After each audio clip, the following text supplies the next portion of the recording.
Welcome back friends, welcome to our study channel move on study. तो friends, आज मैं आप लोगों के सामने एएलपी सीबीटी 2 के एग्जाम के लिए आप लोगों के बीच में प्लेटफॉर्म बुक का सेट नंबर 11 स्टार्ट करने जा रहा हूं। इससे पहले फ्रेंड्स, आज मैं नाइट टाइम आप लोगों के सामने इलेक्ट्रीशियन जो कि पार्ट बी का होने वाला पेपर, उसके लिए मैं सेट 13 को भी अपलोड कर दूंगा। तो चलिए, इसके साथ साथ देखिए, अभी जस्ट मैं आप लोगों के सामने सेट नंबर 10 को अपलोड किया हूँ, वो भी पार्ट ए के लिए, और सारे क्वेश्चन को मैं फुल का फुल डिस्कस कर रहा हूँ। तो चलिए देखिए, स्टार्ट कर रहा हूँ सेट नंबर 11 का।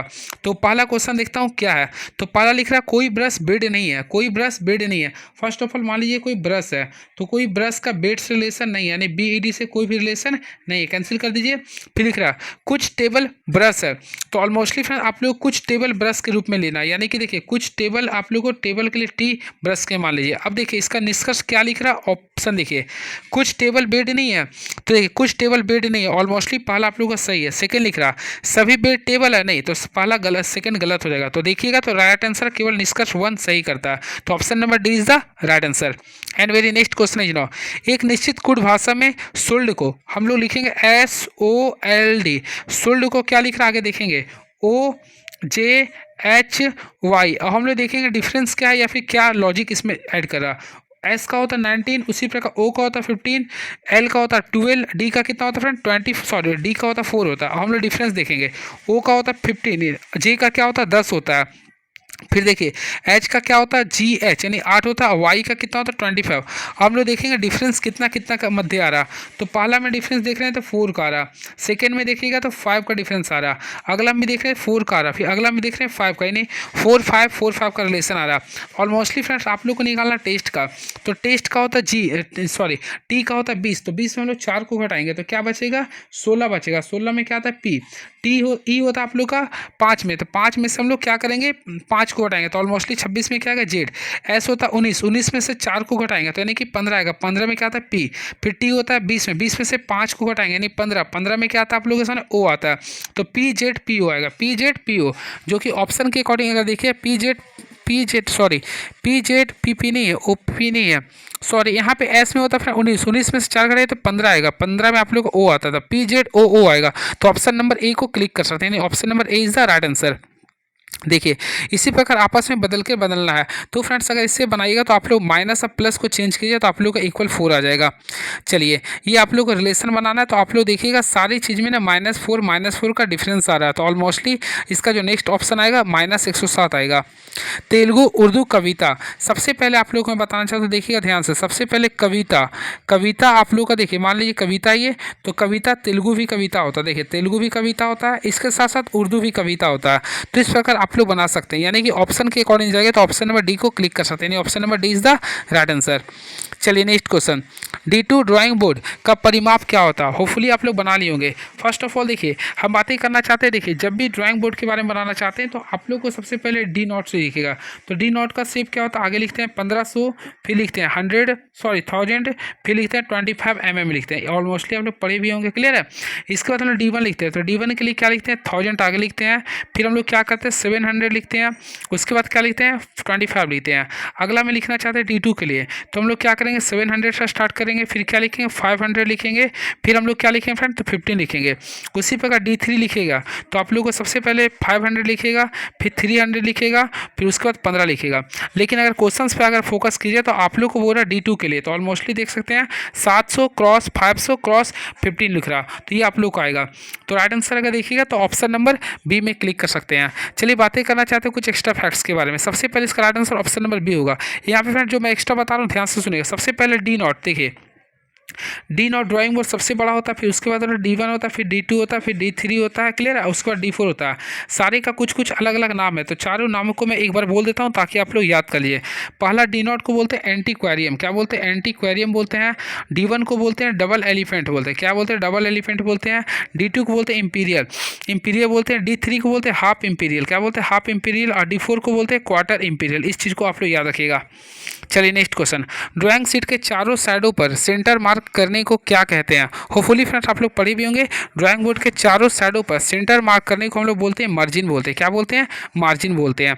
तो ऑप्शन के अकॉर्डिंग देखिए तो ऑप्शन नंबर ए को काफ़ी अच्छे से क्लिक कर सकते हैं। वही बातें करना चाहते हैं कुछ एक्स्ट्रा फैक्ट्स के बारे में, तो याद रखिएगा ड्राइंग शीट के बाईं तरफ 20 mm, देखिए 20 mm से लेके 30 mm तक तथा बाकी तीन और 5 mm का मार्जिन छोड़ा जाता है। याद रखिए, ड्राइंग शीट के बाईं तरफ अगर बातें करना चाहते हैं तो बाईं तरफ हमेशा 20 mm से 30 mm तक, वही बाकी तरफ जो है ना बाकी तीनों तरफ 5 mm की दूरी मार्जिन रखा जाती है।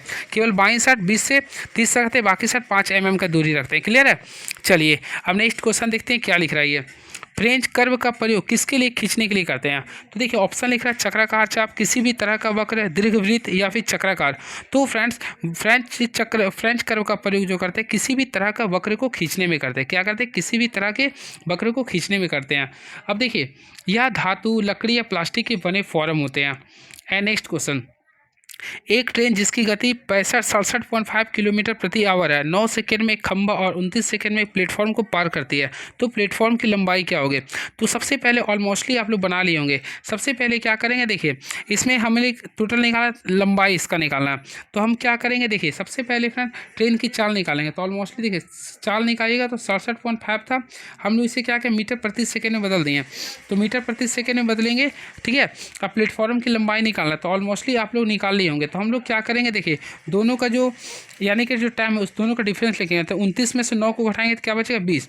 तो अब आप लोग सॉल्व कीजिए। अगर आप लोग सॉल्व करते हैं इससे, तो आप लोग सॉल्व कीजिए तो 375 मीटर आ जाएगा। क्या आएगा? 375 मीटर आप लोग का आंसर आएगा। सिंपल वे में फिर से बता देना चाहता हूँ, देखिए हम लोग क्या करेंगे, प्लेटफॉर्म की लंबाई निकालना है ना। तो आगे देखिए ट्रेन की गति क्या ट्रेन की लंबाई कितना है, 65.5 लिख रहा, ये किलोमीटर पर आवर में था, तो इसलिए मीटर प्रति सेकंड में लिख दिया। अब देखिए 9 सेकंड था, ये 29 सेकंड था, तो दोनों का डिफरेंस लेंगे 20 हो गया। अगर आप लोग सॉल्व करते तो ये आप लोग आएगा 375 मीटर। तो right answer 375 metre is the right answer. चलिए नेक्स्ट क्वेश्चन, तो क्वेश्चन नंबर 10 की ओर मूव फॉर करते हैं, देखते हैं क्या लिख रहा है ये। तो क्वेश्चन नंबर 10 ये रहा, ए 8 दिनों में काम कर सकता है जबकि बी इसे 12 दिनों में पूरा कर सकता है। सी यह काम कितने दिनों में पूरा कर सकता है यदि वे तीनों मिलकर 3 दिन में करते हैं? तो देखिए सबसे पहले ए का क्षमता 8 लिख रहा, बी का क्षमता देखिए तो 12 लिख रहा, हमें सी का पता नहीं, तो सी का सी रहने दिए, और टोटल तीनों मिलकर कितना दिन में कर रहा? 3 दिन में कर रहा। तो हम लोग क्या करें, इसे सॉल्व करेंगे। तो सिंपल में 1/c का सॉल्व कीजिएगा, तो हम लोग करेंगे 1/3 माइनस ये दोनों का सम करेंगे, यानी 1/8 प्लस 1/12 करेंगे। अगर आप लोग सी का वैल्यू निकालते हैं तो ऑलमोस्टली आप लोग का 8 दिन आंसर आएगा, यानी 8 days is the right answer. तो ऑप्शन नंबर जो होगा, option number A is the right answer. तो ऑप्शन नंबर ए को क्लिक कर दीजिएगा। अगला क्वेश्चन, रेमू एक धनराशि का 10% सुषमा को देती है, शेष धनराशि का 20% रेखा को देती है, फिर शेष धनराशि का 50% सुरभि को देती है, और फिर धनराशि का 40% अन्नी को देती है। यदि उसके पास 27 रुपये धनराशि शेष बचती है तो अन्नी को कितनी राशि दी थी? सबसे पहले जब भी स्टेप्स का क्वेश्चन आता है, मान लीजिए कि रेमू पास कुल आय एक्स है, क्लियर है, वो 10% सुषमा को दे रहा है, तो 10 घटा दीजिए, यानी कि 100 में से 10 घटाइए तो 90% आएगा, 90/100। फिर 20% दिया था रेखा को, तो यानी कि 80/100 होगा। उसी प्रकार फिर लिख रहा 50%, तो 50/100 कर देंगे। उसका फिर वो कितना लिख रहा था, 40% अन्नी को देता, तो हम लोग क्या करेंगे 60/100 लिख देंगे। अब टोटल देखिएगा तो कितना था, 27 होता, क्या था टोटल 27 होता। और आप लोग इसी के अकॉर्डिंग एक्स का वैल्यू निकालेगा। तो फ्रेंड्स अगर एक्स का वैल्यू निकालेगा तो 12500 आएगा, यानी कि 12,500 आएगा। कितना आएगा? 12,500 आएगा। अब अन्नी को मिली धनराशि, तो फ्रेंड्स अन्नी को मिली धनराशि क्या कीजिए, देखिए 12,500 आया ना, तो हम लोग इसी का क्या करेंगे, पहला 9/10 निकालेंगे, फिर क्या निकालेंगे 8/10 निकालेंगे, उसके बाद हम लोग क्या करेंगे 50% निकालेंगे, यानी कि 50% निकाल देंगे। उसके बाद हम लोग क्या निकालेंगे 40% निकालेंगे। इस टाइप से सॉल्व कीजिएगा, तो टोटल जो आएगा आप लोग का राशि 1800 आएगा। क्लियर है? तो 1800 इसका ऑप्शन होगा। तो ऑप्शन के अकॉर्डिंग जाए तो ऑप्शन नंबर सी को क्लिक कर सकते हैं। नेक्स्ट क्वेश्चन, एक वस्तु का विक्रय मूल्य उसके लागत मूल्य से 20% अधिक अंकित किया जाता है। यदि x% छूट देने के बाद भी दुकानदार 8% का लाभ अर्जित करता है तो x का मान ज्ञात करें। तो फ्रेंड्स सिंपल में आप लोग बना लिए, देखिए एक वस्तु का विक्रय मूल्य उसके लागत मूल्य से 20% अधिक अंकित किया जाता है। सबसे पहले मान लें कि लागत मूल्य कितना है 100 रुपये, CP मान लीजिए 100 रुपया। अब बोला एक वस्तु का विक्रय मूल्य उसके लागत मूल्य से 20% अधिक अंकित करते हैं, तो अंकित मूल्य का देखिएगा तो 20% अधिक यानी 120 कर देंगे। यदि x% छूट देने के बाद भी दुकानदार को 8% का लाभ होता है, तो 8% का लाभ होता है। तो सबसे पहले छूट जो देते हैं MP पे देते हैं, यानी 120 पे हम लोग कितना % का छूट देंगे 8 पे। तो यहाँ पे अनुसार कीजिएगा, तो यहाँ पे अगर आप लोग निकालिए तो फ्रेंड ये SP आप लोग निकालिए, क्या निकालिए SP निकालेगा। तो सिंपल में अगर SP आप लोग निकालिए तो 108 का यानी 100 का 108 के, तो यहाँ पे आप लोग का SP की वैल्यू 108 रुपये आ जाएगा। क्लियर है? और हम लोग को पता करना है छूट कितना दिया था, तो सिंपल में छूट निकालने के लिए आपको देखना पड़ेगा कितना दिए थे। तो देखिए छूट निकालना है, क्या निकालना है छूट। तो छूट निकालने के लिए एक ही फार्मूला को आप लोग देख सकते हैं, यानी कि आप लोग लोग को छूट निकालना है। तो देखिए 120 था, 120 में से हम लोग 108 को माइनस कर देंगे। ऑलमोस्टली आप लोग देखिए तो रुपये कितना बचेगा, 12 रुपये बचेगा। क्या बचेगा, 12।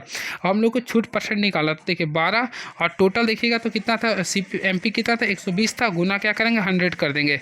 अगर आप लोग इसे सॉल्व कर सकते हैं तो आप लोग के बीच आएंगे आंसर आएगा 10%। तो राइट आंसर देखिएगा तो 10% ऑप्शन आएगा। तो ऑप्शन नंबर डी को काफ़ी अच्छे से क्लिक कर सकते हैं। क्लियर है। चलिए, नहीं अगर समझ में आए तो एक और तरीका बताना चाहता हूँ। सबसे पहले मान लीजिए इसका लागत मूल्य, तो लागत मूल्य कितना था, 100, सॉरी देखिए एक और तरीका से सबसे पहले CP मान लिए। तो CP को हम लोग क्या मानेंगे फ्रेंड्स, 100 रुपये मानेंगे। क्या मानेंगे, 100 रुपया। अब देखिए अधिक अंकित करता है, कितना रुपये अधिक अंकित करता है, 20%। तो हम लोग इसका अंकित मूल्य कितना हो जाएगा, 120 रुपये। क्लियर है। अब देखिए 8% लाभ पर विक्रय मूल्य देता है, तो 8% लाभ पर विक्रय मूल्य देता है, तो इसका रुपये कितना होगा, 108 होगा। और आप लोग ऑलमोस्टली देख सकते हैं डिस्काउंट, तो डिस्काउंट हमेशा क्या करते हैं, MP में से SP को घटाते हैं, तो डिस्काउंट दे रहा है 12 रुपये का। और हम लोग यहाँ से डिस्काउंट परसेंट निकालेगा, तो आप लोग 12 बटा क्या कीजिए, MP यानी 120 गुना 100 कर लीजिएगा, तो इससे बना सकते हैं। क्लियर है। चलिए 13 नंबर क्वेश्चन को सॉल्व कीजिएगा। तो फ्रेंड इसका जो राइट आंसर आएगा 77/30 आएगा। ऑप्शन नंबर C को क्लिक कीजिएगा। नेक्स्ट, एक प्राथमिक सेल का इलेक्ट्रोमोटिव फोर्स 1.5 वोल्ट है, इसको लघु परिपथ करने पर 30 एम्पीयर धारा प्राप्त होता है, तो सेल का आंतरिक प्रतिरोध क्या होगा। फर्स्ट ऑफ ऑल हम लोग क्या करें, ओम के नियम के अकॉर्डिंग सॉल्व करेंगे। तो ऑलमोस्टली ओम के नियम से क्या होता है, V is directly proportional to I होता है। आई थिंक फ्रेंड V बराबर क्या हम लोग करेंगे, I बराबर R करेंगे। तो हमें R निकालना है, तो ऑलमोस्टली R का वैल्यू निकालिए, तो V बाई क्या कीजिए, I। तो V का वैल्यू अगर आप लोग देखिएगा 1.5 वोल्ट था, और I लिख रहा 3 एम्पीयर, तो करेंगे तो 1/2 आएगा। क्या आएगा, 1/2, यानी कि 0.5 ओम है ऑप्शन में। तो बिल्कुल ऑप्शन नंबर C को क्लिक कर सकते हैं, यानी option number C is the right answer. 200 volt पर कार्य करने वाले एक संयंत्र का पावर 400 वाट है, तो संयंत्र का प्रतिरोध क्या होगा। सबसे पहले हम लोग क्या करेंगे, देखिए आप लोग को यहाँ पे यानी P का वैल्यू देखिएगा तो 200 वाट है, हम लोग क्या लिखेंगे, 200 वाट। अब यहाँ पे देखिएगा, यहाँ पे ऑलमोस्टली देख सकते हैं वोल्ट है, सॉरी यहाँ पे मिस्टेक कर दें, यहाँ पे देखिएगा वोल्ट नहीं, यहाँ V दिया है, तो V का लिख रहा है 200 वोल्ट, तो यहाँ 200 वोल्ट लिख देंगे। अब P का वैल्यू देखिएगा आप लोग के सामने 40 वाट दिया है, तो आप लोग द्वारा प्रतिरोध क्या होगा। सबसे पहले आप लोग पढ़े होंगे P बराबर क्या होता है, V² R होता है, V² R होता है। तो यहाँ से हम लोग R निकालेंगे, तो ऑलमोस्टली R का वैल्यू अगर निकालते हैं, देखिए यहाँ से हम लोग कलर को चेंज कर देते हैं। तो फ्रेंड्स R अगर निकालिए तो हम लोग क्या लिखेंगे, V² करेंगे, V² करेंगे। देख सकते हैं V का वैल्यू कितना था, तो 200 था, तो हम लोग क्या करेंगे, 200 गुना 200 करेंगे। यहाँ तक आप लोग को समझ में आ गया होगा। P का वैल्यू देखिएगा तो 40 था। अब आप लोग इसको सॉल्व कीजिए, तो यहाँ पे 5 से गुना कीजिएगा, तो टोटल जो आएगा आप लोग का 1000 ओम आएगा। क्या आएगा, 1000 ओम आएगा। तो राइट आंसर जाएगा तो 1000 ओम, जाकर ऑप्शन नंबर D को क्लिक कर दीजिए। क्लियर है। चलिए अब इसका ऐसे मतलब क्या होता है, ओम, तो प्रतिरोध का ऐसे मतलब ओम होता है, इसलिए आप लोगों का ओम आ गया। चलिए अब नेक्स्ट क्वेश्चन देखते हैं क्या लिख रहा है ये। तो नेक्स्ट क्वेश्चन आप लोगों के सामने ये रहा, एक चालक में विद्युत धारा की दिशा उसके प्रवाह के विपरीत होती है। एक चालक में विद्युत धारा की दिशा उसके प्रवाह के विपरीत होती है। तो फ्रेंड्स याद रखिएगा, एक चालक में विद्युत धारा की दिशा किसके बोल रहा है, वही हम कहीं कंफ्यूज कर रहे हैं, किसके बोल रहा। तो याद रखिए विपरीत जो होता है ना, एक चालक में विद्युत धारा की दिशा किसके विपरीत होती है, तो ऑलमोस्टली विद्युत धनात्मक की होता है। धनात्मक आवेश के क्या होता है, विपरीत होती है। याद रखिएगा एक चालक में विद्युत धारा की दिशा उसमें धनात्मक आवेश के प्रवाह के विपरीत होती है। क्लियर है। ऑलमोस्टली फ्रेंड्स आप लोग को पढ़े होंगे, विद्युत धारा में सामान्यतः इलेक्ट्रॉनों के प्रवाह होता है, लेकिन इसकी दिशा इलेक्ट्रॉन के प्रवाह की दिशा के विपरीत अर्थात धनात्मक आवेश की ओर होती है। क्लियर है। और विद्युत धारा का अगर बोलेंगे स्पीड कितना, तो ये भी आप लोग याद रखिएगा 3 × 10⁸ मीटर प्रति सेकंड होता है। ये क्वेश्चन आता है विद्युत धारा का रफ्तार कितना होता है, तो 3 × 10⁸ मीटर पर सेकंड होता है, यानी कि जस्ट लाइक वायु की चाल के बराबर होता है। क्लियर है। चलिए तो राइट आंसर कीजिए, तो ऑप्शन नंबर A को क्लिक कर सकते हैं। और विद्युत धारा का पता लगाने के लिए हम लोग गैल्वेनोमीटर का प्रयोग करते हैं। क्लियर है। और विद्युत धारा का परिमाण देखिए, पता लगाना, देखिए यहाँ पे 2 चीज़ आता है। सबसे पहले यहाँ समझिए, देखिए मैं 3-4 चीज़ ऑपरेशन कर देता हूँ। देखिए विद्युत धारा, सबसे पहले यहाँ पे लिखेंगे विद्युत धारा। अब देखिए यहाँ से 4 क्वेश्चन निकालता हूँ। सबसे पहले विद्युत धारा का आपको पता लगाना, क्या लगाना है, इसका पता। तो फ्रेंड्स याद रखिए इसका पता लगाने के लिए लोग गैल्वेनोमीटर का यूज करते हैं। क्लियर है। गैल्वेनोमीटर का वही बातें करना चाहते हैं। इसका परिमाप बताना, यानी इसका अगर मैग्नीट्यूड निकालना, परिमाप निकालने के लिए लोग आमीटर का प्रयोग करेंगे। किसका प्रयोग करेंगे, आमीटर का प्रयोग करेंगे। क्लियर है। और वही बातें करना चाहते हैं विद्युत धारा की क्षमता, विद्युत धारा का ऐसे मात्रक, तो इसका ऐसे मात्रक होता है एम्पियर होता है। क्लियर है। और इसका स्पीड जो होता है कितना होता है, मैं बताया था 3 × 10⁸ मीटर प्रति सेकंड होता है। वही इसका फॉर्मूला लिखेंगे, तो I बराबर क्या होता है, Q/T होता है। ये सब सारी चीज़ों को नोट डाउन कर सकते हैं। और इसका जो दिशा होता है इलेक्ट्रॉन के प्रवाह के दिशा के विपरीत होता है, यानी कि धन आवेश की ओर होती है, धन आवेश की ओर होती है। इसलिए सारे पॉइंट्स को नोट डाउन कर लीजिए। ऋणात्मक कार्य के संबंध में बल और विस्थापन के बीच का कोण क्या होता है? सबसे पहले आप लोग ऑलमोस्टली पढ़े होंगे। देखिए कार्य का फॉर्मूला होता है डब्ल्यू, डब्ल्यू बराबर होता है एफ एस कॉस थीटा होता है। क्या होता है? एफ एस कॉस थीटा, जहाँ एफ आप लोग का बल है और एस विस्थापन है।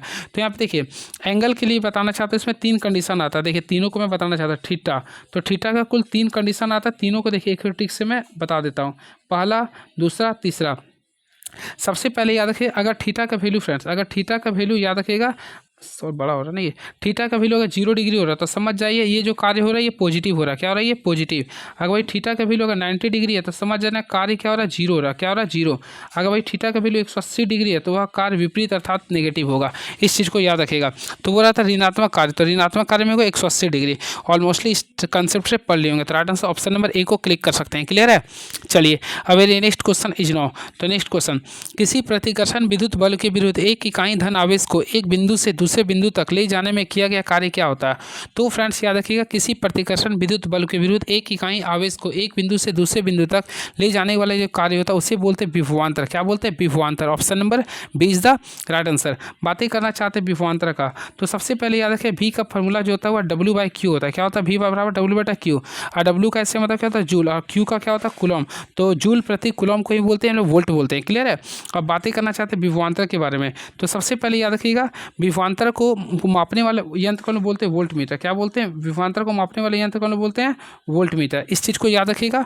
और इसे हमेशा हम लोग किस क्रम में जोड़ते हैं? तो हमेशा ये भी याद रखिएगा, इसे हम लोग इसे समांतर क्रम में जोड़ते हैं। क्लियर है? वही बातें करना चाहते हैं आदर्श वोल्ट मीटर का प्रतिरोध कितना होता है? तो याद रखिएगा आदर्श वोल्ट मीटर का जो प्रतिरोध होता है वो अनंत होता है। क्या होता है? ये अनंत होता है। अब विभवांतर का खाली बोलेगा विभवांतर का प्रतिरोध कितना होता है? तो ये उच्च होता है। क्या होता है? ये उच्च होता है। इस चीज़ को आप लोग को ध्यान में रखना पड़ेगा। चलिए वही बातें करना चाहते हैं। देखिए यहाँ पे विद्युत फ्लक्स की बात कर रहे हैं, तो याद रखें विद्युत फ्लक्स को लोग फाई से लिखते हैं। इसका फार्मूला जो लिखते हैं हम लोग फाई बराबर होता है बी बाय ए लिखते हैं। क्या लिखते हैं? बी बाय ए लिखते हैं। बी बाय ए। अब बी कैसे मतलब होता है? बी का होता है यानी कि टेस्ला पर एम्पियर होता है। क्या लिखते हैं? टेस्ला पर एम्पियर लिखते हैं, सॉरी वेबर पर एम्पियर लिखते हैं। चलिए नेक्स्ट क्वेश्चन, 3 प्रतिरोधक 4 ओम 2 ओम और 4 ओमों को श्रृंखलाबद्ध और समांतर क्रम में जोड़ा तथा संयोजन का समतुल्य प्रतिरोध क्या होता है? सबसे पहले आप लोगों को क्या करना है फ्रेंड? 3 प्रतिरोध 4 ओम 2 ओम और 4 ओम है, इसे श्रेणी क्रम में जोड़िए। और मोस्टली अगर श्रेणी क्रम में जोड़िए तो फार्मूला लिखेंगे R1 + R2 + R3। अब सॉल्व कीजिए। ये लिख रहा 4, फिर लिख रहा 2, फिर लिख रहा 4, 4 2 6 4 कितना आ गया? 10। तो पहला आ रहा 10 ओम। क्लियर है? अब इसे बोलता है समांतर क्रम में जोड़ना। तो हम लोग क्या करेंगे? समांतर क्रम के लिए फार्मूला 1/4 करेंगे, फिर क्या करेंगे? 1/2 करेंगे, फिर 1/4 करेंगे। अब यहाँ से सॉल्व कीजिए। 4 2 4 का लघुत्तम 4 हो गया, फिर 1, फिर 2, फिर 1 कीजिए। अब सॉल्व कीजिए। 2 3 4 यानी 4/4 यानी कि कितना रहा? 1 ओम आ रहा। तो सिंपल में याद रखिएगा समतुल्य प्रतिरोध निकाल रहे तो यहाँ पे RS का वैल्यू, RS का अगर वैल्यू देखे होंगे तो ऑलमोस्टली 10 ओम लाए थे, और वही RP का अगर वैल्यू निकाले होंगे तो केवल 1 ओम आया होगा। क्लियर है? तो ऑप्शन नंबर देखिएगा तो ऑप्शन नंबर ए को काफ़ी अच्छे से क्लिक कर सकते हैं। Option number A is the right answer. एक पिंड यू वेग से ऊपर की ओर फेंकी जाती है। पिंड को अपने उच्चतम स्थिति तक जाने में लगा समय क्या होगा? सबसे पहले याद रखिएगा किसी पिंड को ऊपर ले आते हैं। देखिए किसी पिंड को ऊपर ले आने में तो हम लोग क्या करेंगे? सबसे पहले गति के समीकरण के अनुसार ऑलमोस्टली जानते हैं V बराबर क्या होता है? U + AT होता है। तो ऊपर जाने तो माइनस करेंगे, एक आप लोग क्या करेंगे? GT। अब यहाँ से सॉल्व कीजिए तो V आप लोग का 0 होता है, तो यहाँ से सॉल्व किया तो U - GT होगा। क्लियर है? तो यहाँ से अगर T निकालेगा तो ऑलमोस्टली फ्रेंड U/G आएगा। क्या आएगा? U/G आएगा। अब हम लोग क्या करेंगे? देखिए गति के समीकरण के अनुसार यदि वस्तु गुरुत्व के विरोध में फेंकी जाती है तो त्वरण क्या होता है? ऋणात्मक होता है। क्लियर है? और वही गुरुत्व के अधीन फेंका जाता है तो त्वरण धनात्मक लेते हैं। तो इसी के अकॉर्डिंग लिखिएगा तो राइट आंसर होगा option number 1 is the right answer. तो यानी U/G आप लोग का आंसर आ गया। क्लियर है? चलिए अब देखते हैं 21 क्वेश्चन क्या है ये। देखिए निम्नलिखित 4 आकृतियों में से 3 एक निश्चित प्रकार से समान है और एक भिन्न है, तो उस भिन्न आकृति का चयन करना है। देखिए भिन्न आकृति की चयन करना है। देखिए सबसे पहले अगर देखिए पहला में, तो पहला अगर देखिएगा, देखिए सेकंड में देखिए CC लिख रहा है, इसके सामने आप लोग का 3 0 है, फिर देखिए इसी के सामने लिख रहा, फिर देखिए ये है। तो ऑप्शन के अकॉर्डिंग अगर देखिएगा तो इसका जो राइट आंसर लिखिएगा ऑप्शन नंबर ए लिख रहा है। क्या लिख रहा है? ये ए लिख रहा है। तो option number A is the right answer. अब बताते हैं ए कैसे हो रहा है। देखिए ध्यान से, आकृति ए को छोड़कर अन्य सभी आकृतियों को बाहर और अंदर वाला चिन्ह अलग अलग भुजाओं पर है। देखिए आकृति ए को छोड़कर देखिए सभी में, देखिए इसमें भुजा इस पे है, इसमें चिन्ह बाहर में है, इसमें यहाँ पे तो इसमें यहाँ पे, इसमें यहाँ पे तो यहाँ पे है। लेकिन ए में देखिएगा तो दोनों आकृति जो दोनों एक ही पे है, तो बाहर वाला और अंदर वाला, तो इसलिए ए आप लोग का डिफर हो गया। रनवे हवाई जहाज से उसी प्रकार संबंधित है जिस प्रकार ट्रैक। तो ऑलमोस्टली फ्रेंड देखिए, जिस प्रकार रनवे पर हवाई जहाज को उड़ाया जाता है या उतारा जाता है, ठीक उसी पर ट्रैक पर किसको चलाया जाता है? तो एथलीट को। तो ट्रैक पे नहीं बोलते, ट्रैक पे दौड़ रहे हैं तो एथलीट हो गया। तो right answer option number D को कीजिएगा। 9 का यहाँ लिख रहा है, 9 को देखिए, 9 यहाँ पे 9 का रिलेशन लिख रहा है 181 से, तो 4 का क्या होगा? ऑलमोस्टली फ्रेंड देखिए, इसको लिखने के लिए क्या कि 9 का स्क्वायर कर दिया और 10 का स्क्वायर कर देंगे, तो 9 का स्क्वायर 81 प्लस 10 का स्क्वायर 100 को कर दिए। क्लियर है? तो उसी प्रकार यहाँ पे लिख रहा, अगला के लिए क्या कीजिएगा? तो सिंपल में देखिए 14 है ना, तो 14 का स्क्वायर करेंगे 196, और 15 का स्क्वायर क्या होता है? 225। सिंपल में दोनों को जोड़ दीजिएगा तो राइट आंसर आएगा 421। यानी option number D is the right answer.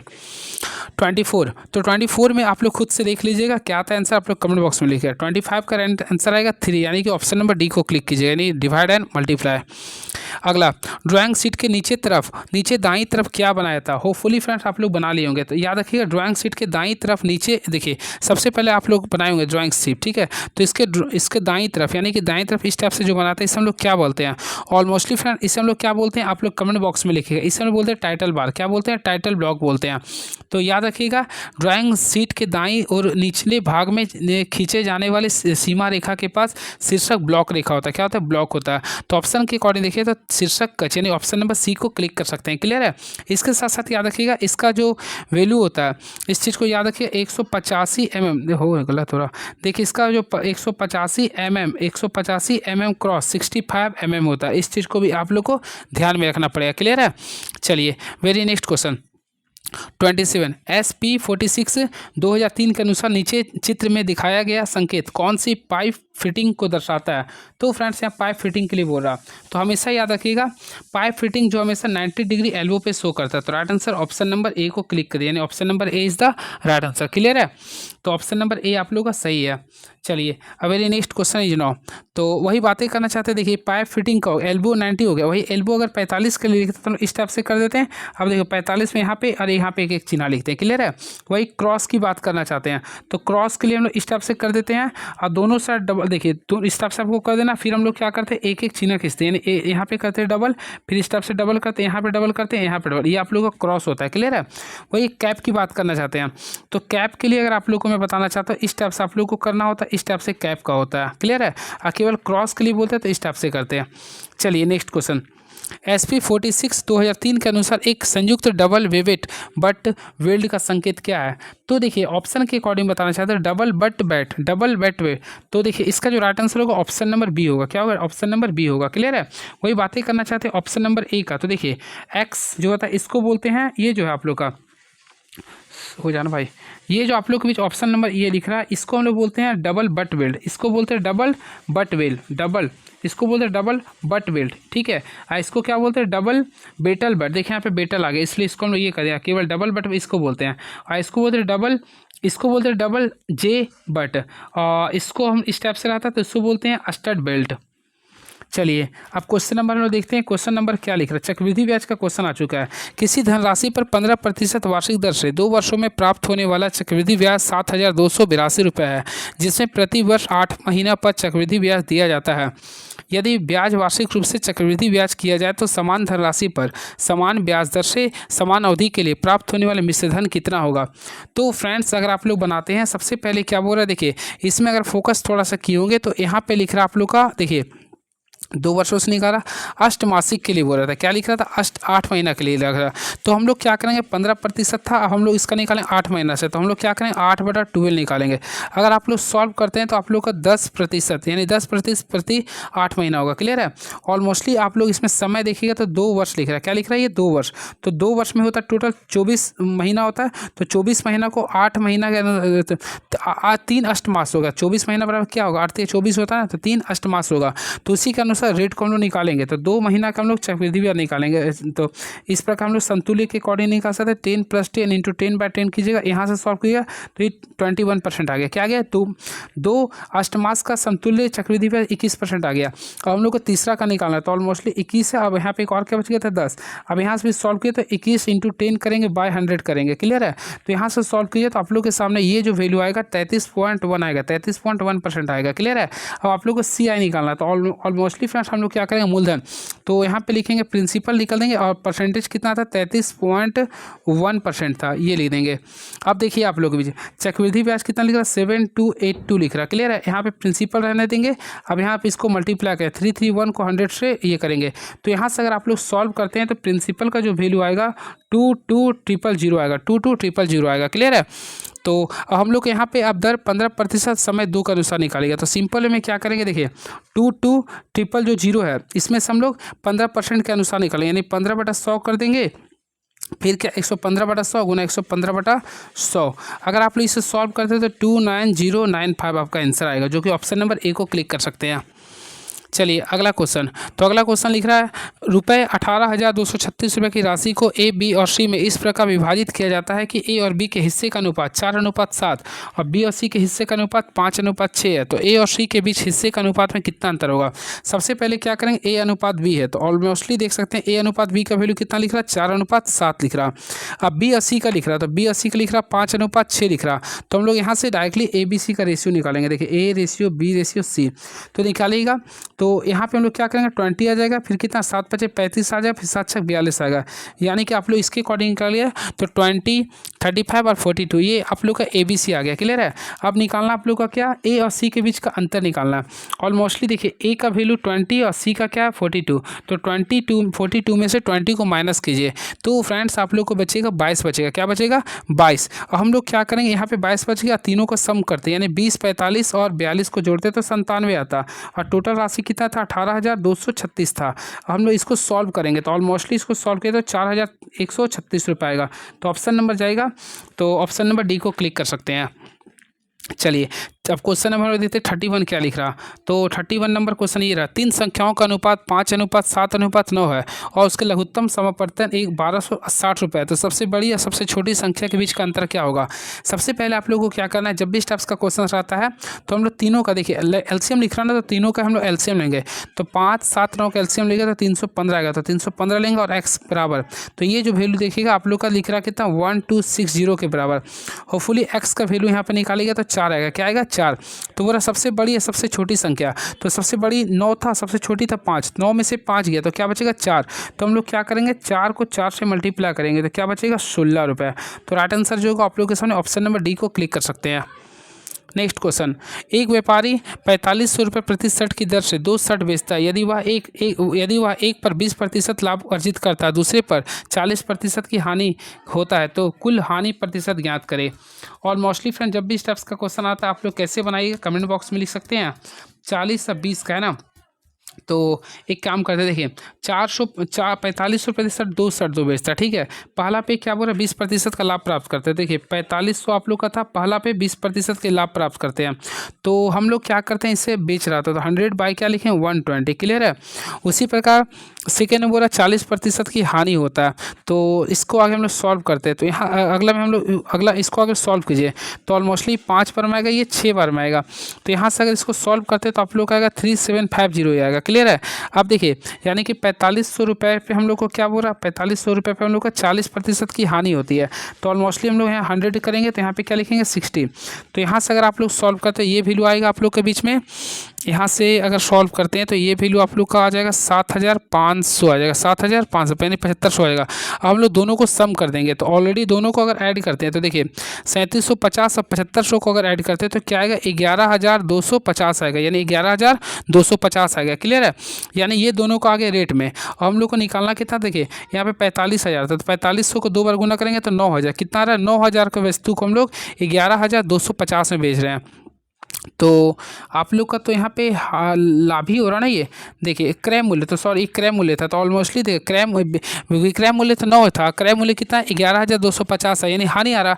तो 11250 में से 9000 को माइनस करेंगे तो ऑलमोस्टली कितना बचा 2250 बचेगा। और सीपी कितना था 11250, इसको मल्टीप्लाई करेंगे 100 से तो ऑलमोस्टली सॉल्व किया तो 20% इसका राइट आंसर आएगा। तो ऑप्शन नंबर बी को क्लिक कर सकते हैं। Option number B is the right answer. Next question, 9 centimetre त्रिज्या वाले एक ठोस धातु के गोले को पिघलाया जाता है और उसे 9 सेंटीमीटर आधार व्यास वाले एक शंकु में ढाला जाता है, तो शंकु की ऊंचाई कितनी होती है। जब भी आयतन को किसी चीज़ में ढालते हैं तो दोनों के आयतन को इक्वल करते हैं। तो देखिए, एक आप लोग के बीच में शंकु लिख रहा था और एक लिख रहा था गोले। तो शंकु का आयतन हम लोग जानते हैं 1/3 होता है, पाई आर स्क्वायर है, तो हम लोग ये लिख दिए हैं। उसी प्रकार गोले, तो गोले का आयतन हम जानते हैं 4/3 होता है, पाई आर क्यू होता है, पाई आर क्यू होता है। और आप लोग सॉल्व कीजिए, पाई पाई कैंसिल हो गया, 3 कैंसिल हो गया, आर स्क्वायर।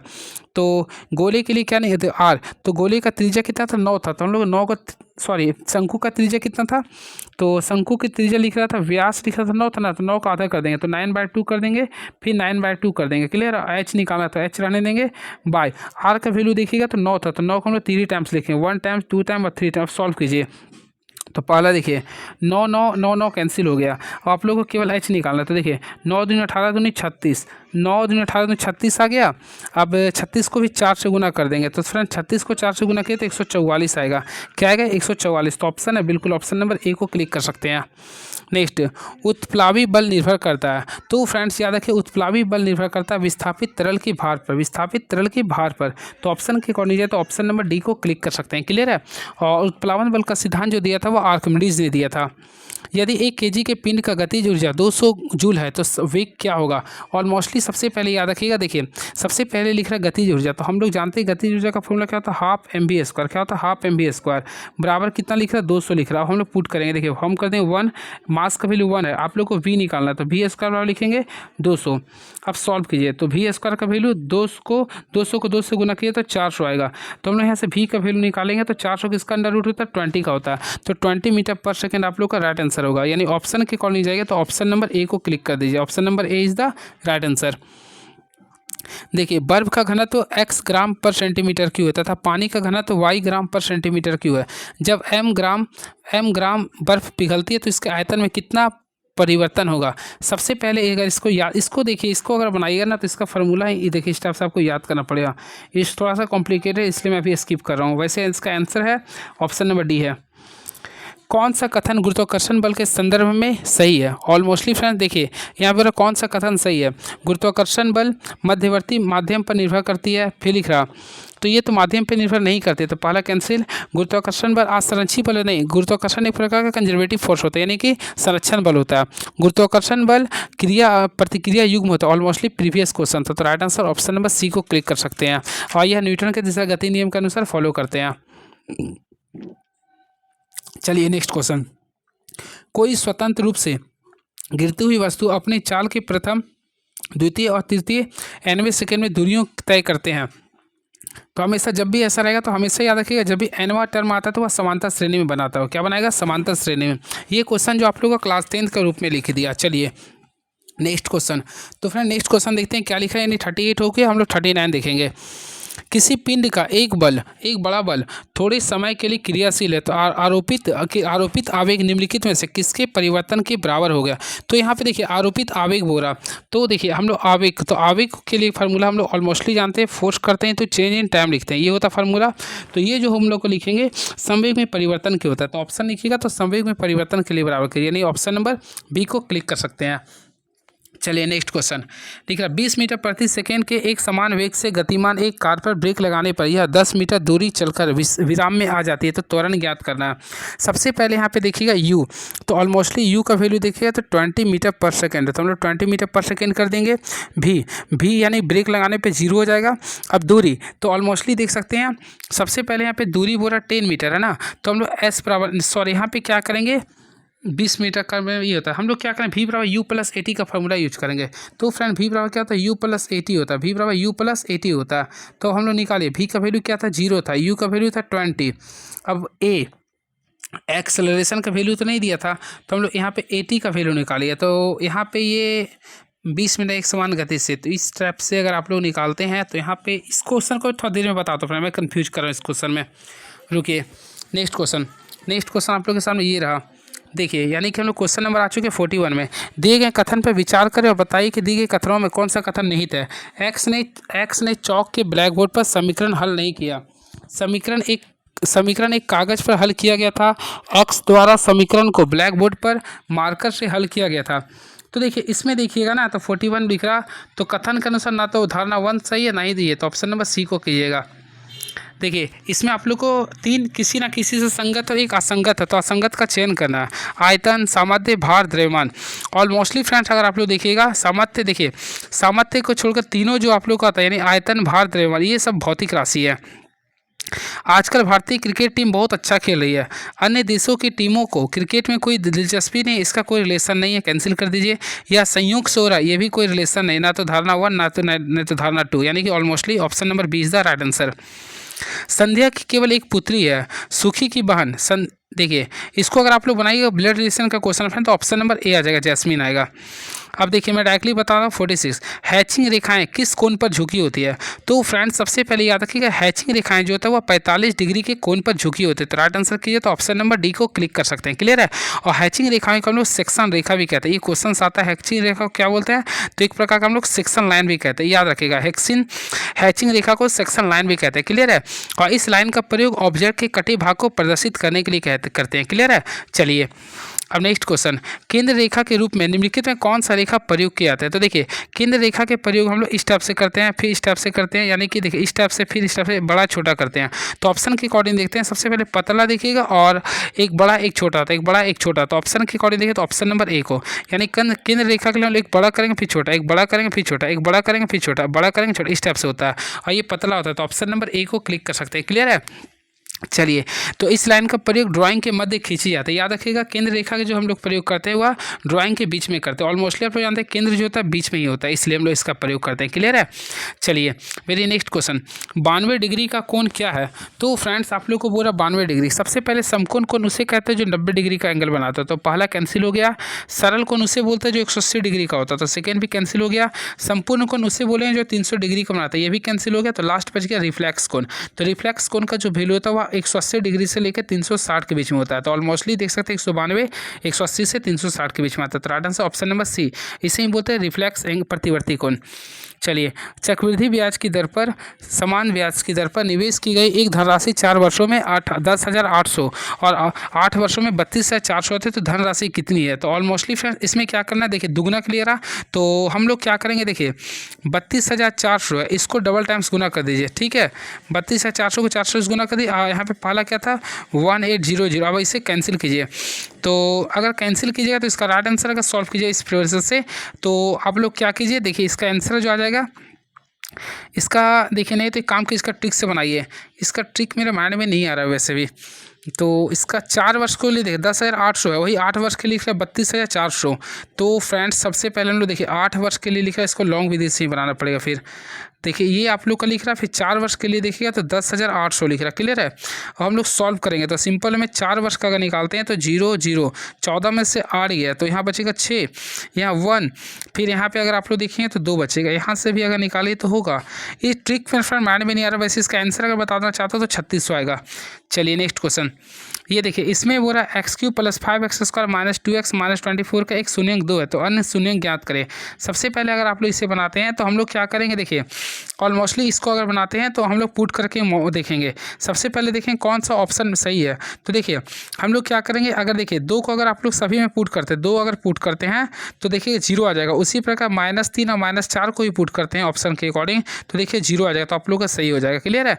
नहीं तो आप लोग क्या कीजिए त्रिघातीय समीकरण का यूज कीजिए। देखिए हम लोग ऑलमोस्टली पढ़े इसमें, देखिए alpha into beta into gamma, देखिए alpha into beta into gamma का फार्मूला क्या लिखे -dy, यानी कि 24/a का वैल्यू क्या लिख रहा है 1। तो यहाँ पे देखिए एक का वैल्यू आप लोग को ऑलरेडी 2 आ गया था, बीटा और गामा का वैल्यू निकालना था, यानी कि कौन ऐसा 2 को वैल्यू है जिसको अब यहाँ पे देखिए मैं जो बताऊंगा ये आप लोग का बीएससी का कंसेप्ट दे रहा हूँ। देखिए आप लोगों को भी शायद समझा देता हूँ, अगर हो गया तो काफ़ी अच्छी बात है। देखिए सबसे पहले आप लोग को ये दिया है, ऑलमोस्टली देख सकते हैं ये त्रिघातीय समीकरण है। कैसा ये त्रिघातीय है, और इसमें आप लोग का एक शून्यंक दिया हुआ है, तो हम लोग को ऑलमोस्टली पता है फ्रेंड। देखिए इसमें 3-4 फार्मूला होता है। सबसे पहले अगर सम निकालते हैं यानी alpha plus beta plus gamma, तो इसका फार्मूला क्या लिखते हैं -b/a लिखते हैं, यानी कि केवल और केवल -5 आएगा। देखिए ये वैल्यू है ना, तो यहाँ पे देखिएगा आप लोग को देखिएगा तो अल्फा का वैल्यू मान लें कि यहाँ पे 2 दिया गया। अब बीटा और गामा, यानी कि बीटा गामा का वैल्यू निकालना है -5, यानी कि आप लोग को बीटा गामा में यहाँ पे कौन सा वैल्यू पुट करें कि जिसको 2 प्लस करने पे आप लोग का ये आ जाएगा। तो देखिए यहाँ पे -3 कीजिए, यहाँ पे -4 कीजिए, ऑलमोस्टली यहाँ पे 2 था तो सॉल्व किए, 2 - 7 कीजिए तो क्या आ जाएगा -5, तो आ गया ना। तो इस टाइप से भी बना सकते थे। नहीं अगर हो रहा तो एक काम और बताता हूँ मैं। देखिए सबसे पहले क्या करेंगे, देखिए इसके एक और बताता हूँ, देखिएगा। सबसे पहले मैं इसको कैंसिल किया हूँ, ठीक है, देखिएगा इसको आगे कैंसिल कर दिए। अब देखिए जो बता रहा हूँ थोड़ा सा ध्यान दीजिएगा। हम लोग इसके लिए एक और तरीका को यूज कर सकते हैं, इस फार्मूला को भी यूज कर सकते हैं। देखते हैं सबसे पहले क्या करेंगे, देखिए यहाँ पे थोड़ा सा फोकस कीजिएगा, सब समझ में आ जाएगा। देखिए alpha into beta into gamma का फार्मूला को यूज करेंगे। तो फ्रेंड्स हम लोग क्या करेंगे, अल्फ़ा, तो alpha into beta into gamma, तीनों का मल्टीप्लाई कितना लिख रहा है, तो -24 लिख रहा है। क्लियर है, सॉरी माइनस होता है पे प्लस हो जाएगा, तो अल्फ़ा का वैल्यू 2 लिख रहा। अब बीटा और गामा आपको निकालना है, तो बराबर है 24 करना है, तो 2 को 24, 2 का पारा में 24 आता है 12 बार में। तो ऐसा इसमें कौन सा संख्या 2 है जिसको गुना करेंगे तो 12 आएगा। तो देखो 4 दिया 12 माइनस माइनस प्लस हो, तो ऑप्शन नंबर बी को क्लिक कर सकते हैं, बता दिया हूँ। क्लियर है, चलिए नेक्स्ट क्वेश्चन। यदि sin a बराबर cos b है और a बराबर b न्यून कोण है तो a प्लस b का मान क्या होगा। सबसे पहले इस टाइप्स का क्वेश्चन आता है तो हमेशा याद रखिएगा इसका जो राइट आंसर होगा 90 डिग्री होगा। क्या होगा, ये 90 डिग्री होता है। याद रखिएगा sin a बराबर क्या लिख रहा है, देखिए sin a बराबर लिख रहा है cos b, तो हमेशा याद रखिएगा ये दोनों का जो सम होता है, यानी a प्लस b का जो सम होता है वो 90 पे ही होता है। क्या होता है, 90 पे। तो राइट आंसर कीजिए तो ऑप्शन नंबर सी को क्लिक कर सकते हैं, option number C is the right answer. चलिए अब 52 नंबर क्वेश्चन देखते हैं क्या लिख रहा है ये। ए बी सी के आयु का अनुपात 2:3:4 है, उनकी आयु का योग 108 है, तो 12 वर्ष बाद उसकी आयु का अनुपात क्या होगा। सबसे पहले हम लोग क्या करें, देखिए ए है, फिर इसके बाद देखा जाए तो ये बी है, आप लोग का ये सी है। सबसे पहले इसका देखिए 2 रेशियो है, फिर ये 3 रेशियो है, ये 4 है, तो इसका अनुपात कितना लिख रहा है 108। तो तीनों को जोड़िए, 4 3 7 2 9, तो 9 का वैल्यू लिख रहा है 108, यानी कि सिंपल में 1 का वैल्यू अगर निकालिए तो आप लोग पीछे 12 आ जाएगा। तो मेरा 12 वर्ष बाद आयु का अनुपात क्या होगा। तो देखिए 12 वर्ष के बाद भी बोलेंगे तो वही आपका रेशियो रहेगा। देखिए 12 का था तो 12 दूनी यहाँ पे 24 आ गया, फिर 12 थी यहाँ पे 36 आएगा, फिर 12 चौक 48।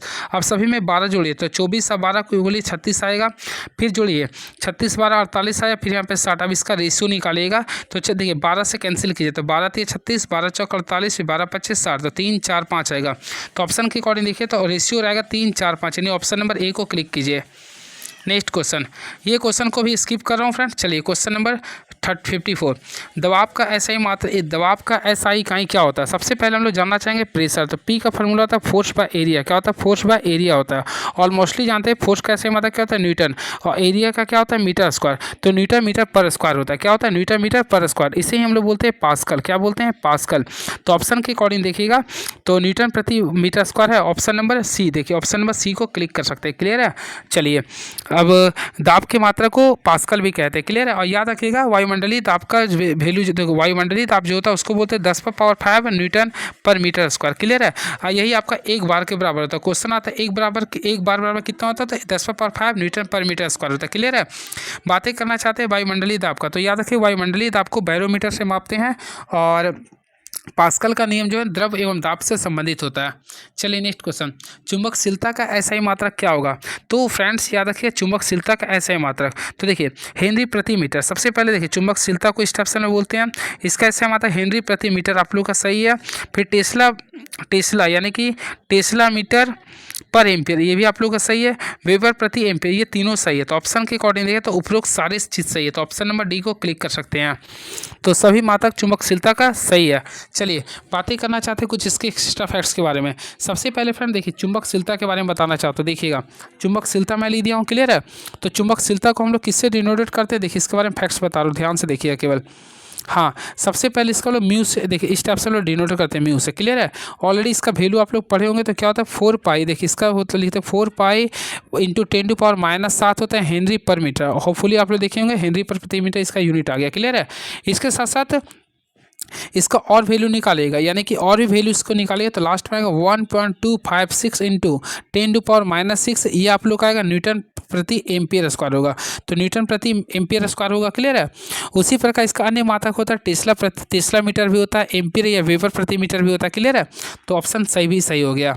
चलिए अब नेक्स्ट क्वेश्चन, किसी पदार्थ की मात्रा को मापने के लिए किस पदार्थ की यूज किया जाता है? तो फ्रेंड्स याद रखिए, पदार्थ की मात्रा को मापने के लिए मोल इकाई का यूज करते हैं। तो ऑप्शन नंबर बी को क्लिक कर सकते हैं। क्लियर है? तो राइट आंसर होगा option number B is the right answer. चलिए अब नेक्स्ट क्वेश्चन। तो फ्रेंड्स नेक्स्ट क्वेश्चन देखते हैं क्या लिख रहा है। याद रखिएगा इसमें कुछ कुछ ऑप्शन बता दो। जूल, तो जूल कार्य का ऐसे मात्रक होता है टेस्ला। आप लोग कमेंट बॉक्स में लिखिए टेस्ला किसका ऐसे मात्रक होता है? तो चुंबकीय क्षेत्र का होता है टेस्ला होता है। वही बातें करना चाहते हैं इस लक्स का, तो लक्स जो होता है आप लोग का प्रदीप्ति घनत्व का होता है। क्लियर है?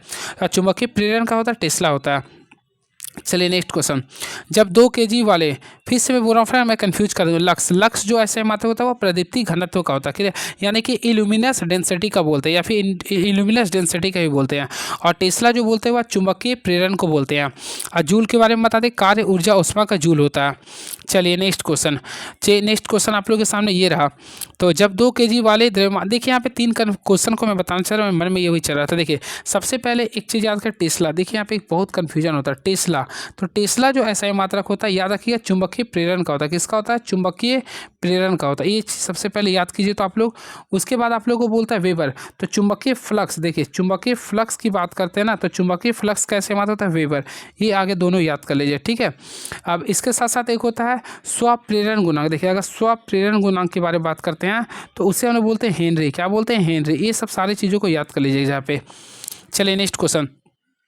जब 2 kg वाले द्रव्यमान पर 5 न्यूटन का बल लगाया जाता है तो उत्पन्न होने वाला त्वरण क्या होगा? ऑलमोस्टली आप लोग जानते हैं F बराबर क्या होता है, फार्मूला ma होता है। क्या होता है? F बराबर क्या होता है फ्रेंड? ma होता है। तो देखिए यहाँ पे 5 न्यूटन, तो 5 कर दिए। अब मास निकालना है, तो सॉरी मास कितना लिख रहा है? 2 kg, 2। अब a निकालना है तो a निकालिए, तो a को निकालिए तो कितना आएगा? 2.5 मीटर प्रति सेकेंड स्क्वायर। तो राइट आंसर कीजिएगा, तो ऑप्शन नंबर ए को क्लिक कर दीजिएगा। चलिए बातें करते हैं बल किसे कहते हैं। तो ऑलमोस्टली फ्रेंड संवेग में परिवर्तन की दर को क्या बोलते हैं? बल कहते हैं। और बल की परिभाषा न्यूटन के प्रथम गति नियम से प्राप्त होता है। Next question. आवेग माप करता है। तो ऑलमोस्टली फ्रेंड्स मैं बताया था आवेग माप है संवेग में परिवर्तन का। आवेग जो माप होता है वह संवेग में परिवर्तन की जो माप होता है उससे क्या बोलते हैं? आवेग बोलते हैं। तो राइट आंसर कीजिए, तो ऑप्शन नंबर डी को क्लिक कर सकते हैं। क्लियर है? तो संवेग में परिवर्तन के बराबर क्या होता है? देखिए संवेग में परिवर्तन के बराबर होता है, संवेग में परिवर्तन के बराबर आवेग होता है। इस चीज़ को भी आप लोग याद रखिएगा। अर्थात अगर आवेग आप लोग लिखते हैं, देखिए मैं लिख देता हूँ, अगर आप लोग आवेग लिखते हैं तो इससे लिखते हैं बल गुना समय अंतराल। देखिए बल गुना चेंज इन टाइम, यानी ये स्टेप को कर सकते हैं। क्लियर है? ऑलमोस्टली आप लोग जानते हैं बल को क्या लिखते हैं? dp/dt लिखते हैं। क्लियर है? अब यहाँ पे टाइम लिखेंगे dt, तो ऑलमोस्टली यहाँ से आप लोग समझ सकते हैं dp को हम लोग क्या बोलते हैं? संवेग में परिवर्तन। तो यहाँ से निकालिए तो mv माइनस mu कीजिएगा बाय t है, तो संवेग में परिवर्तन को हम लोग बोलते हैं आवेग के बराबर होता है। क्लियर है? चलिए अब नेक्स्ट क्वेश्चन। मुक्त रूप से गिरने के दौरान पिंड किस स्थिति में होती है? तो फ्रेंड्स मैं आप लोगों को बताना चाहता हूँ मुक्त रूप से गिरने के दौरान पिंड जो होता है भारहीनता की स्थिति में होती है। भारहीनता यानी ऑप्शन नंबर क्या आएगा? तो ऑप्शन नंबर सी को क्लिक कीजिएगा। याद रखिए यदि नीचे आते वक्त लिफ्ट की डोरी टूट जाते हैं तो वस्तु की भांति वह नीचे गिर जाएगी। क्लियर है? और उसका W हो जाएगा 0 हो जाएगा, यानी उसका व्यक्ति का भार क्या हो जाएगा? देखिए अगर कोई व्यक्ति नीचे आते लिफ्ट से उसका डोरी टूट जाता है तो वह व्यक्ति जब नीचे करता है तो उसका भार क्या हो जाएगा? 0 हो जाएगा। क्लियर है? इस चीज़ को आप लोग को ध्यान में रखिएगा। Next question. लिफ्ट के संबंध में कथन सत्य बताना है। पहला, लिफ्ट त्वरित गति से ऊपर जाती है तो लिफ्ट में बैठा व्यक्ति हल्का अनुभव करता है। तो देखिए कथन सही बोल रहा। तो देखिए ऊपर अगर जाता ना तो ऊपर जब जाए तो हल्का नहीं बल्कि भारी अनुभव करता है। तो पहला गलत हो गया। लिफ्ट एक समान वेग से ऊपर जाता है तो व्यक्ति भारी अनुभव करता नहीं। हाँ, एक समान वेग से ऊपर जाता है तो व्यक्ति जो है एक समान वेग से ऊपर जाता है तो व्यक्ति भारी अनुभव करता है। तो अगर एक समान वेग से ऊपर नीचे जाता है तो किसी भी स्तर में अनुभव का प्रभाव नहीं करता, तो ये गलत हो जाएगा। ठीक है? लिफ्ट एक समान वेग से नीचे जाता है, वेग से नीचे जाता है तो हल्का अनुभव करता है। फिर बोल रहा ये आप लोग का देखा जाए तो ये भी आप लोग का सही, इसमें कुछ अलग टाइप का लिख रहा है क्या ऑप्शन?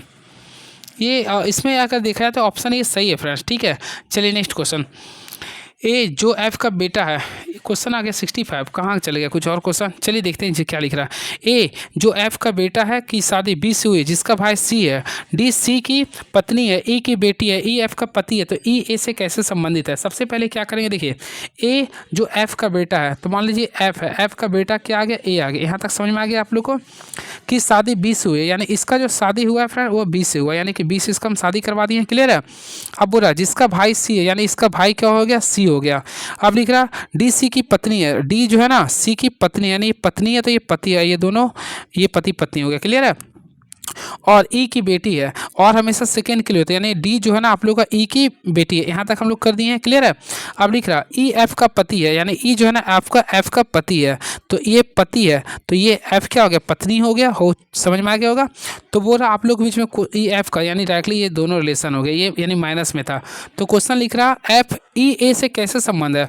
तो सबसे पहले ई देखेंगे, तो ई आप लोग को यहाँ पर है और ए कहाँ पे है, तो ई यहाँ पे ए है, तो ऑलमोस्टली देख सकते हैं ई जो है ना ए का क्या होगा, पापा हो जाएगा।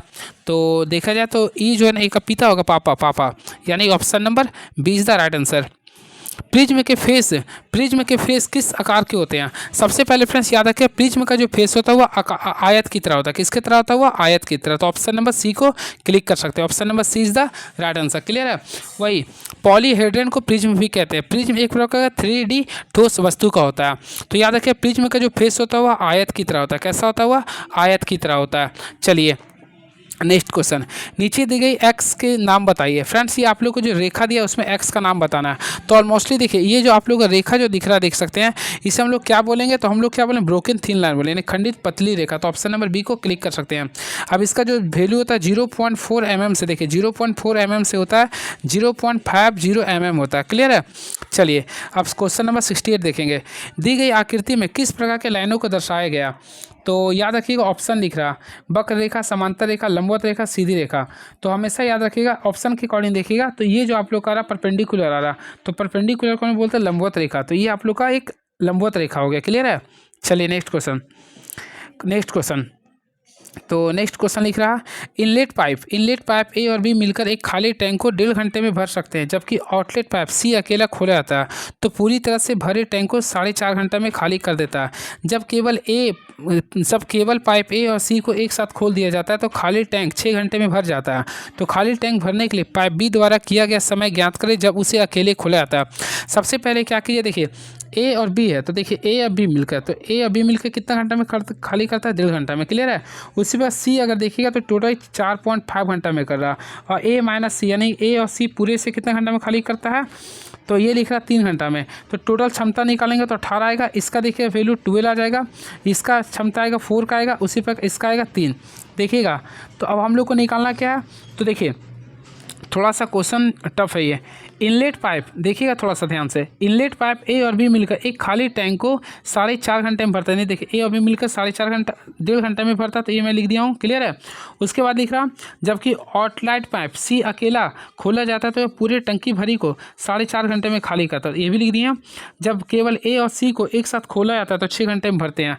तो फ्रेंड्स 6 घंटे में भर जाता है, यहाँ पे 6 था ये, तो अब आप लोग यहाँ पे 6 था, स्टेप से निकाल देंगे, क्लियर है। अब आप लोग को निकालना है तो खाली टैंक को भरने में बी द्वारा लिया गया समय ज्ञात करना है। सबसे पहले हम लोग क्या करेंगे, ए की क्षमता निकालेंगे। तो देखिए ऑलमोस्टली आप लोग देखिए सी का क्षमता यहाँ पे कितना था, 4 था, तो यहाँ पे हम लोग ए का निकालें, तो ए और सी की क्षमता कितना था, 4, दोनों मिलकर कितना था, तो दोनों मिलकर था 3 का। तो ए का निकालेगा तो कितना आ जाएगा, 7 यूनिट आएगा, कितना आएगा, 7 यूनिट आएगा, क्लियर है। अब हम लोग को ऑलमोस्टली केवल बी का बोल रहा, तो ए का सब 7 आ गया, तो देखिए ए का हम लोग कितना आ गया, 7, और बी का निकालना तो बी का रहने दिए, और ए और बी मिलकर टोटल कितना में करा था, 12। तो बी 7 प्लस देखिए यहाँ पे 7 प्लस बी बराबर कितना था, 12 था। तो 12 बी का फिर निकालिए तो कितना आएगा, 5। तो बी का जो क्षमता रहा 5 का रहा। अब हम लोग को लग रहा बी का टंकी भरने में लगा समय, तो टोटल देखिएगा टंकी का कितना था, 18 था बटा 5 कीजिएगा, तो इसे कीजिएगा तो 3 घंटा 3 बटा 5 कीजिएगा, यानी कि इसको तोड़िएगा तो 3 घंटा 3 बटा 5 को 60 से गुना किया तो 3 घंटा 36 मिनट होगा। तो ऑप्शन नंबर बी को क्लिक कर दे, काफ़ी अच्छा क्वेश्चन था ये। निम्नलिखित संख्या में कौन सी संख्या 7 से विभाज्य है। तो फ्रेंड्स अगर इसको डिवाइड से देखिएगा तो ऑप्शन नंबर सी आप लोगों का सही हो जाएगा। एक समबाहु त्रिभुज का परिमाप 48 सेंटीमीटर है, तो उसका क्षेत्रफल ज्ञात करें। सबसे पहले आप लोग पढ़े होंगे समबाहु त्रिभुज का परिमाप 3a का वैल्यू होता है 48 होता है, तो a का वैल्यू निकालेगा तो कितना आ रहा है, 16 3 48 यानी कि 16 सेंटीमीटर आ गया। अब इसका क्षेत्रफल पढ़े होंगे तो √3/4 भुजा स्क्वायर, √3/4 भुजा लिख रहा 16 इंटू 16 करें। अब आप लोग सॉल्व कीजिए, 4 का पारा में 16 4 बार होता है, 16 के चौक कितना आ गया, 64√3 आ गया। तो 64√3 centimetre is the right answer. तो ऑप्शन के अकॉर्डिंग जाए तो ऑप्शन नंबर सी को क्लिक कर दीजिए। चलिए अब 72 नंबर क्वेश्चन, ये क्वेश्चन में x का वैल्यू निकालना है। तो फ्रेंड दोनों साइड हम लोग स्क्वायर कर देंगे, तो स्क्वायर कीजिए तो देखिए 103 माइनस x बराबर क्या बचेगा, 181 माइनस 144 का वर्गमूल किए तो 12 आएगा। अब सॉल्व कीजिए, 183 माइनस x बराबर 181 में से 12 को घटाइएगा तो 169 आएगा। और आप लोग सॉल्व कीजिए x का वैल्यू तो आप लोग का बीच में आएगा 14। तो option number D is the right answer. चलिए सबसे नेक्स्ट क्वेश्चन, 112 लीटर के मिश्रण में दूध और पानी का अनुपात 3:7 है। यदि यह अनुपात 3:5 हो जाता है तो मिश्रण में मिलाए जाने वाले अतिरिक्त पानी की मात्रा ज्ञात करना। सबसे पहले जब भी स्टेप्स का क्वेश्चन आता है आप लोग दोनों को मात्रा लिखे। देखिए ये आप लोग का मिल्क है और ये आप लोग का वाटर है, तो दोनों का शुरू वाला रेशियो क्या लिखा, 3:4 है। बाद में लिख रहा है कितना, 3:5 के रूप में। और मोस्टली इसमें आप लोग देख सकते हैं चेंज कहाँ कर रहा, 4 से 5 हो रहा है, यानी 1 यूनिट क्या हो रहा, प्लस हो रहा। क्लियर है, तो हम लोग को यहाँ पे बोल रहा है, तो देखिए प्रश्न से अगर देखिएगा तो प्रश्न से देखिएगा तो 4 से, देखिए 112 लीटर के मिश्रण में दूध और पानी का अनुपात 3:4 है। यदि यह अनुपात बदलकर 3:5 होता है तो मिश्रण में मिलाए जाने वाला अतिरिक्त पानी की मात्रा ज्ञात करना है। तो देखिए ये आप लोग को वर्तमान था, ये बाद में हो गया। तो यहाँ पे देखिए मिल्क सेम है, पानी की मात्रा क्या 1 यूनिट अधिक हो गया। तो हम लोग को क्या बोल रहा ना, तो मिश्रण में मिलाए जाने अतिरिक्त पानी की मात्रा को बोल रहा। तो फ्रेंड्स हम लोग को क्या करेंगे, देखिए ये 3 है, ये 4 है, तो 3 4 कितना था, 7। तो 7 यूनिट का वैल्यू टोटल, एक ही यूनिट एक्स्ट्रा बढ़ा ना, तो 7 यूनिट का वैल्यू देखेंगे 112 आ गया। तो हम लोग को एक वैल्यू हमारा ज़्यादा आ गया, तो 1 का अगर निकालेगा तो 7 को इससे भागा दीजिए, कितना आएगा, 16 आएगा। तो 16 को हम लोग 1 से गुना करेंगे तो 16 ही आएगा ना, तो राइट आंसर 16 होगा। तो ऑप्शन नंबर देखिए, तो option number A is the right answer. हमें लग रहा है ऐसा कि आप लोगों को मैं समझा नहीं पा रहा हूँ। देखिए सबसे पहले का वैल्यू था 3:4 था, ये आपका मिल्क था और ये आप लोग का वाटर था। इसके बाद देखिए 3:5 आ रहा। इसमें देखिए आप लोग देखिए कितना इंक्रीज कर रहा है, वाटर एक लीटर एक्स्ट्रा कर गया। क्लियर है, अब देखिए शुरू में 112 लीटर मिश्रण में दूध और पानी, तो पहला अगर वैल्यू देखिएगा, यानी कि अगर आप लोग देखिए 3 और 4, यानी 3 और 4 कितना होता है, 7। तो 7 रेशियो का वैल्यू कितना लिख रहे हैं, 112। तो 1 रेशियो का वैल्यू अगर निकालेगा तो ऑलमोस्टली 16 आएगा। अब इस 16 को हम लोग क्या करेंगे, जो एक्स्ट्रा तो उससे गुना करेंगे, तो 16 ही आएगा ना। तो option number 1 is the right answer. चलिए नेक्स्ट क्वेश्चन, किस उत्तोलक में यांत्रिक लाभ 1 से हमेशा कम होते हैं। देखिए सबसे पहले मैं आप लोगों को बताना चाहता हूँ, तीनों चीज़ के बारे में एक बार में बता देना चाहता हूँ। सबसे पहले देखिए यांत्रिक लाभ यानी उत्तोलक 1 में अगर बताना चाहता हूँ, इसकी यांत्रिक लाभ 1 से ज़्यादा भी होगा, 1 से कम भी होगा, 1 के बराबर भी होगा। क्लियर है, वही अगर उत्तोलक 2 की बात करना चाहते हैं तो उत्तोलक 2 में हमेशा 1 से अधिक होगा, 1 से अधिक होगा। और उत्तोलक 3 में बात करना चाहते हैं तो 1 से हमेशा क्या होगा, कम होगा, याद रखिएगा। तो यहाँ पे ऑप्शन के अकॉर्डिंग देखिएगा तो उत्तोलक 3 होगा। अब बातें करना चाहते हैं यहाँ पे उत्तोलक नहीं दिया, तो आप लोग को एक ट्रिक बताया था, एफ एल ई बताया था, जिसमें इफर्ट्स देखिए एफ एल ई यानी जिसमें आप लोग का फलक्रम पहला बीच में आएगा तो उससे बोलेंगे हम लोग आलम 1, जिसमें लोड आपका बीच में आएगा तो उससे बोलेंगे आलम 2, सॉरी जिसमें लोड आपका बीच में आएगा उसको बोलेंगे उत्तोलक 2, और जिसमें इफर्ट्स आपका बीच में आएगा उसको बोलेंगे 3। क्लियर है, तो आप लोग देखिए यानी कि हम लोग का इफर्ट्स 3 में आना चाहिए, ठीक है, उसमें हमेशा कम होगा। तो 3 यानी क्या होता है, इफर्ट्स, तो इफर्ट्स बीच में होना चाहिए। तो देखिए जिसमें आयस आलम एवं भार के बीच होते हैं, देखिए आयस यानी इफर्ट्स होता है ना, भीड़ में, यानी ऑप्शन नंबर सी को क्लिक कर सकते हैं। क्लियर है, देखिए पहला लिख रहा है जिसमें आलम भार एवं आयस के बीच हो, तो देखिए इसमें ये गलत हो जाएगा, तो ऑप्शन नंबर सी को क्लिक कर सकते हैं। नेक्स्ट क्वेश्चन, कौन सा सही नहीं है, तो फ्रेंड्स सही नहीं है, तो ऑप्शन नंबर के अनुसार देखा है तो पहला लिखा है आप लोग का वेग अनुपात। ऑलमोस्टली आप लोग पढ़े होंगे, वेग अनुपात का फॉर्मूला होता है आयास विस्थापन बटा भार विस्थापन, जो कि आप लोग को ऑप्शन के अकॉर्डिंग देखा तो पहला आप लोग का सही है। सेकेंड बोल रहा दक्षता बराबर वेग अनुपात बता यांत्रिक लाभ, नहीं ये गलत हो गया। दक्षता बराबर जो होता है मैकेनिकल एडवांटेज बटा वेग अनुपात होता है, नहीं भी होता, ये होता, तो आप लोग सेकंड को कैंसिल कर सकते हैं। और सभी मशीनों की दक्षता 100% होती है, बिल्कुल 100% होती है। यदि वेग अनुपात 1 से बड़ा है तो वह बल गुना की कार्य करता है, बिल्कुल करता है। तो right answer option number B जो होता है वो सही नहीं है।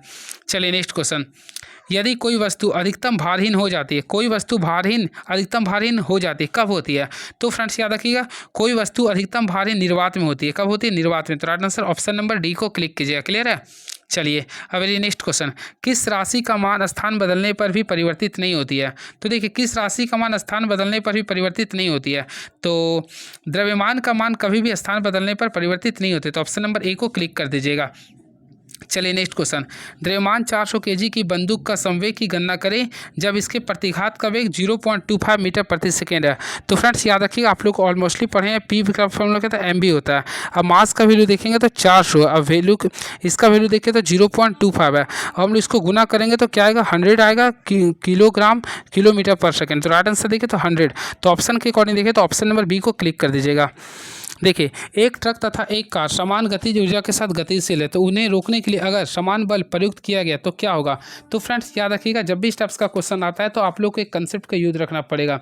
तो इसमें हमेशा याद रखिएगा दोनों ठहरने के पूरे एक समान दूरी तय करेगा, एक समान दूरी तय करेगा, यानी ऑप्शन नंबर सी को क्लिक कीजिएगा।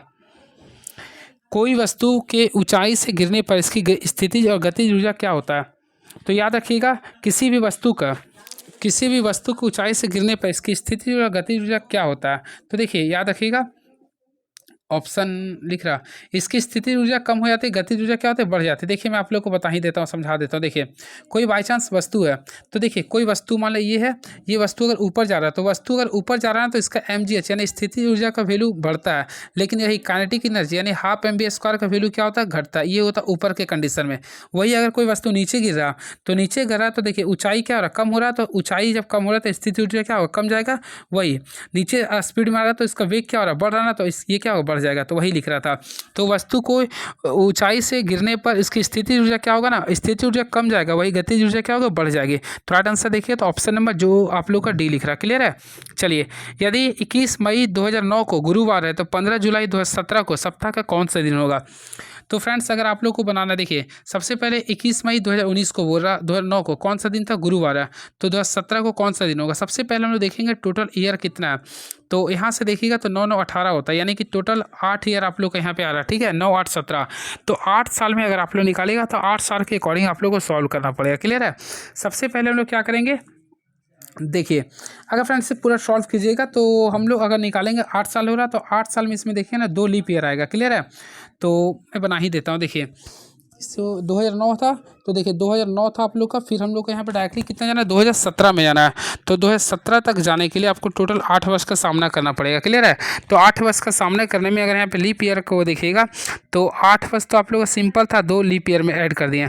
तो टोटल देखिएगा तो 10 दिन आ गया। कितना ऑड डे आ गया? 10 दिन आ रहा। तो 10 को हम लोग 7 से डिवाइड करेंगे तो ऑलमोस्टली देखिए यहाँ पे 2009 है, यहाँ पे 2017 है। तो यहाँ पे देखिएगा ना टोटल इसमें देखिए 2 लीप ईयर आएगा। क्या कब आएगा? 2012 और 2016 लीप आएगा। तो एक लीप ईयर में 2 एक्स्ट्रा दिन होता है। क्लियर है? अब उसके साथ साथ आप लोग का 8 जो हो गया, 8 आप लोग का एक्स्ट्रा डेज था। तो टोटल कीजिएगा तो 8 2 कितना हो गया? 10। यानी कि टोटल अगर इसमें शेष डे निकालेगा तो 3 दिन आ गया। क्या आ गया? 3 दिन आ गया। और आप लोग को 21 मई 2017 को निकालना, तो हम लोग देखिए गुरुवार में से 3 दिन को जोड़ दिए तो क्या आ गया? रविवार। क्या आ गया? ये रविवार आएगा, संडे आ जाएगा। तो हम लोग को निकालना कितना? 15 जुलाई 2017 को। तो हम लोग क्या करेंगे, यहाँ से माइनस कर देंगे। देखिए अब यहाँ से अगर माइनस कीजिएगा ना तो सिंपल में टोटल आ जाएगा 6 दिन एक्स्ट्रा। तो रविवार में 6 दिन जोड़िए तो शनिवार आएगा। तो ऑप्शन नंबर डी को क्लिक कर दीजिए। चलिए अब 83 नंबर, इस सब क्वेश्चन को खुद से कीजिए फ्रेंड। देखिए तो क्या लिख रहा है ये। चलिए कुछ वैसा क्वेश्चन होगा तो मैं बताऊंगा। यदि कोई रेखा HP पर स्थित है तो उसका कौन सा दृश्य XY पर होगा? तो देखिए इसका जो राइट आंसर होगा 86 का ऑप्शन नंबर, अगर देखिएगा तो ऑप्शन नंबर 86 का है ना ये। तो 86 का ऑप्शन नंबर बी लिख रहा है, यानी सम्मुख दृश्य होगा। क्या होगा? सम्मुख दृश्य होगा, यानी option number B is the right answer. चित्र में लाइन X को पहचान करना, ये जो लाइन होता है बीच बीच में जो करते हैं, अभी जस्ट मैं बताया था, इसे बोलते हैं हम लोग डैश लाइन बोलेंगे। क्या बोलेंगे? डैश लाइन, यानी option number D is the right answer. Clear है? ये जो लाइन है आप लोग इसको बोलेंगे डैश लाइन। क्लियर है? चलिए अब नेक्स्ट क्वेश्चन। तो नेक्स्ट क्वेश्चन आप लोगों के बीच ये रहा। देखिए कोण की पहचान उसके नमन के आधार पर की जाती है। तो चित्र में Q का मान लिखिए। फ्रेंड्स आप लोग को Q का मान लिख रहा है। ऑलमोस्टली देखिए इस टाइप से तो ये अधिक कोण हो गया। तो ऑप्शन नंबर सी को क्लिक कर सकते हैं। 30√3 सेंटीमीटर विकर्ण वाले घन को पिघलाकर घनाभ बनाने पर उसकी ऊंचाई कितनी हो गई? यदि घनाभ की लंबाई घन के भुजा के बराबर है और घनाभ का चौड़ाई 15 सेंटीमीटर है। सबसे पहले घन का विकर्ण का फार्मूला आप लोग को पता करना पड़ेगा। तो क्या होता है? a√3।